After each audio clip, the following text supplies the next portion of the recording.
இவர் வந்து actually மணியழகு sir காரைக்குடியில் வந்து பல நூற்றுக்கணக்கான குறைஞ்சது இவர்கிட்ட அட்மிஷன் கிடைக்காது இலவசமா எனக்கு தெரிஞ்சு நான் காரைக்குடி வந்து ஒரு 18 வருஷமா ஆனால் எத்தனை வருஷமா பண்ணிட்டு இருக்கேன் ஆக்சுவலி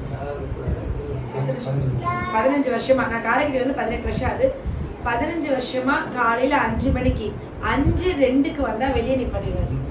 ஒழுக்கம் அப்படின்றதுக்கு எக்ஸாம்பிள் டிசிப்ளின். அதை வியாபாரமா பண்ணிட்டு இருக்கிற காலத்துல இலவசமா ஊரார் பிள்ளையை ஊட்டி வளர்த்தால் தன் பிள்ளை தானே வளர்ன்றவன் சார் வந்து என் பையன் அஸ்வின் வந்து 2 மாசம் போயிருக்கான் அவர்கிட்ட. ஃபீஸ் கொடுக்காம நான் அனுப்பிச்ச ஒரே கிளாஸ் சார் தான்.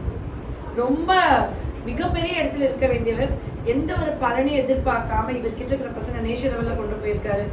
அந்த அவர் வச்சிருக்கிற அந்த உபகரணங்கள்லாம் கூட ப்ராப்பரா ஒரு அத்லெட்டிக் ட்ரைனிங்ல திடீர்னு பார்த்தா ஒரு குழந்தை பேராஷூட்டோட ஓடிக்கிட்டு இருந்துச்சு. ஒரு தடவை போகும்போது லீவ் போடுறதா இருந்தா பேரண்ட்ஸ் போய் சார் நாங்கள் ஊருக்கு போறோம் லீவ் போட்டுக்கிறோம் அப்படின்னு கேட்டா பிரச்சனை இல்லை. கேட்காம லீவ் போட்டுக்கல கிரவுண்டுக்குள்ள போக முடியாது. அப்படி ஒரு டிசிப்ளின். எனக்கு தெரிஞ்சு ஷேக்கனை பயப்படுற ஒரே கோச் இவர் தான் நினைக்கிறேன். லேட்டா போனா சார் திட்டு வருமா வெளியே நிப்பாட்டிட்டு வருமா. யாரா இருந்தாலும் நீங்க மினிஸ்டர் பிள்ளையா இருங்க கலெக்டர் பிள்ளையா இருங்க டாக்டர் பிள்ளையா இருங்க கிரவுண்டுக்குள்ள வந்தா என் பிள்ளை அந்த பிள்ளையோட தனி மனித ஒழுக்கத்துல இருந்து கேரக்டர்ல இருந்து ஆளையே மாத்தி கொடுத்துறாரு.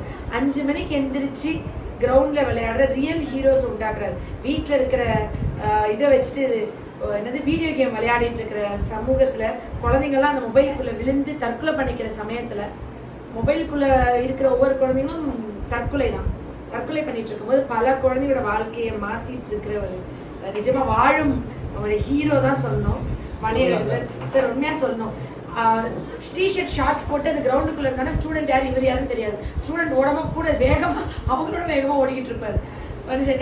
நான் சொல்ல கரெக்டானே 2 மாசத்துல 2 தடவை பார்த்திருக்கேன். அவர் போய் இன்னும் கண்ணுக்குள்ளே நிக்குது. இப்படியும் ஒருத்தவங்க இருப்பாங்களான்னு சொல்ல மாதிரி இன்னைக்கு இவர் என் கிளினிக் வந்தது என்னோட பாக்கியமா நான் நினைக்கிறேன்.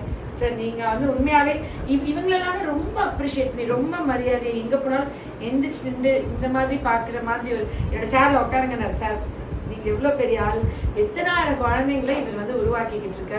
உண்மையாவே காரைக்குடியில ஒரு கிஃப்ட் தெரியாத பேரண்ட்ஸ் எல்லாமே காரைக்குடி சுற்றி உள்ள கிராமங்களை குழந்தைய நாட்டுக்காண்டி ஒலிம்பிக் அனுப்பணும் நாட்டுக்காண்டி தங்கம் ஜெயிக்க வைக்கணும் விளையாட்டுல பெருசானோம் படிப்பு கொஞ்சம் கம்மியா இருக்கு ஆனா நல்ல திறமை இருக்கு வீட்டுல நாங்க படிக்க சொன்னா எங்களோட வேகமா ஓடுறான் அப்படின்னு நினைச்சிட்டு இருக்க பசங்களாம் வந்து 5 மணிக்கு சாட்டை கிரவுண்ட்ல விட்டுருங்க. நிச்சயமா ஒரு நாள் நம்ம ஸ்டேட்டுக்காண்டி டிஸ்ட்ரிக்ட்காண்டி ஒரு ஸ்போர்ட்ஸ் கோட்டா நாளைக்கு ஒரு கவர்மெண்ட் வேலைன்னு போகும்போது அதுல சாரோட பங்கு உங்க வாழ்க்கையில நிச்சயமா இருக்கும். அண்ட் பிரதிபலன் எதிர்பார்க்காம ஒழுக்கத்தோட அது யார் அப்பா அம்மா அவங்க ஹிஸ்டரி எதுவுமே சொல்ல வேணாம். சரி என் பையன் விளையாடுவான் என் பையனை சேர்த்துக்கோங்கன்னு காலையில 4:30 போய் நின்று நீங்க முதல்ல சேர்த்து விட்டீங்கன்னா போதும்.